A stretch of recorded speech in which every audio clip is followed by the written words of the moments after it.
안녕하세요. 둠산한 기밀들 채널에 오신 것을 환영합니다. 오늘은 집과 글 주변의 신비로운 이야기로 여러분을 초대합니다. 이곳은 밤이 짙어질수록 영혼들이 떠도는 집입니다. 이 집은 단순한 거주지가 아닙니다. 이곳은 누구라도 듣기만 해도 소름이 끼칠 만큼 오싹한 비밀들을 품고 있습니다. 제 남편은 요식사에 전년퇴직을 하고 취미로 정원 가꾸는 일을 시작했습니다. 처음에는 화분을 구입하는 것부터 시작했지만 언젠가부터 나무를 심기 시작하고 주변에서 장관을 좋아해서 나무 주변에 넣는 등 본격적인 정원 꾸미기에 돌입했죠. 남편은 자녀를 놓으니까 어떠냐며 자랑스럽게 이야기했고 저는 별로 관심이 없었지만 미소를 지어줬습니다. 남편은 전에 조명 일을 한 적이 있었는데 집에다가 정원을 꾸미고 싶었나 봅니다. 그러던 어느 날 밤 화장실에서 볼일을 보고 나와서 처음바퀴 정원톱을 모여보니 자주색으로 빛나는 사만경기에 무언가가 보였습니다. 저게 뭘까 하고 유심히 바라보니까 그 빛은 어느새 사라지고 없었습니다. 찜찜한 기분이 들었지만 대수롭게 진압하지 않고 잠자리를 청소하기 위해 침실로 돌아왔죠. 좀 전에 이상한 빛을 봐서 그랬을까요? 꿈자리가 무서웠습니다. 또에서는 얼굴에 생기가 없는 노인들이 제 침대를 에워싸고 있었습니다. 아침에 일어나는 대로 야간 경비를 하고 퇴근한 남편에게 꿈 이야기를 했습니다. 하지만 남편은 대수롭지 않게 생각하고 방금 일을 마치고 비다했기 때문에 바로 저으러 가고 갔습니다.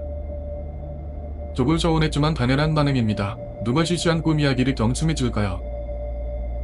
그런데 다음날 밤에 이상한 일이 또 벌어졌습니다.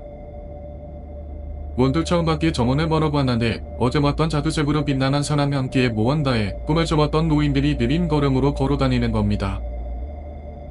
저는 너무나도 무섭고 두려워서 바로 경찰서에 집에 침입자가 있다고 신고했죠. 보배나 그 노인들이 들어오지 않을까 두려움에 떨면서 경찰이 올 때까지 숨죽이며 기다렸습니다. 10분 정도 흘렀을까요? 경찰이 와주셨습니다만 경찰이 도착하자 기괴한 자주색 빛과 정격을명의 노인들은 금방 사라졌습니다. 다음날 남편은 제 이야기를 듣고 한밤중에 경찰 앞에 민기만 끼쳤다며 언성을 높이더군요. 분명주에 두 눈으로 봤기 때문에 어이가 없었는데도 혼혈도 사업으로 번질까 그냥 수긍했죠. 그 후로부터는 남편이 야간 일을 위해 출근하며 저는 항상 두려운 밤을 보내야만 했습니다. 이 자원이 지속되자 저는 정신이 점점 피폐해졌고 이기적이지만 남편에게 야간에 하는 일은 그만두고 될 수 있으면 주간에 일을 할 수 있는 곳으로 이직하라고 부탁했습니다. 하지만 남편은 제 이야기를 귀담아 듣지 않았죠. 또 어느 날 밤 다시 정원을 조심히 들여다보니 오늘도 역시나 자두색 빛 안에 생기 없는 노인들이 천천히 걸어다녔습니다. 그 집에서 한 명은 제가 있는 곳을 의미하는 것 같아서 건급하게 못 웃음겼죠. 제가 있는 곳을 들켰으니 저를 보고 있던 노인이 이제 저에게 다가오는 것은 시간 문제라고 생각했습니다. 두려움에 머무서리 추던 중 너무 무서워서 남편에게 전화했습니다.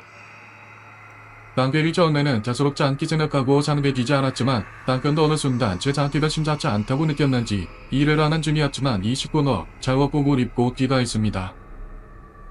저번에는 아무도 없으니까 아이시네 라고 했지만 남편과 함께 정원을 직접 오게 하러 가죠. 저번에 경찰이 왔을 때와 마찬가지로 역시나 아무도 보이지 않았습니다.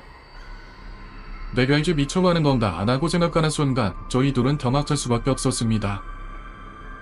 남편이 정원 쪽의 잔이에 손전등을 비추자 정원을 꾸미기 위해 전에 깔아두었던 자갈 밭에 수많은 반짝불이 있는 겁니다. 역시 내가 미친 게 아니었어 라고 중얼거리며 남편을 보니 이미 남편도 어디 나가 있더군요.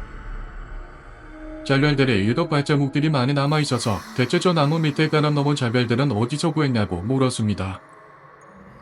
그리고 남편이 대답한 말에 소름이 돋았죠. 최근에 무덤을 버리는 사람이 많아서 버려진 비석을 조각내서 가져왔어 라고 말입니다. 대체 비석을 왜 가져왔냐고 물으니 이미 비석들은 다 공양했다고 대답하더군요. 다음날 급한 대로 다니던 자리 주민비에 간곡히 부탁드려 집으로 찾아오셨고 정원에 저 열심히 공양할 대비도 돌 한 조각까지 모두 내다버렸습니다. 다행히도 더 이상 그런 일은 발생하지 않았지만 아직도 그때를 떠올리며 여전히 불안하고 무서운 밤을 보내고 있습니다. 오늘 이야기를 들어주셔서 감사합니다. 흥미로우셨다면 둠산한 비밀들 채널을 좋아요와 구독 버튼을 눌러서 다음에 올 오사탄 이야기들을 놓치지 마세요. 아래 댓글로 여러분이 겪었던 신기한 경험들을 공유해주세요. 여러분 모두 편안한 밤을 보내시길 바라며 잊지 마세요. 어둠 속에서 무언가가 여러분을 지켜보고 있을지도 모릅니다.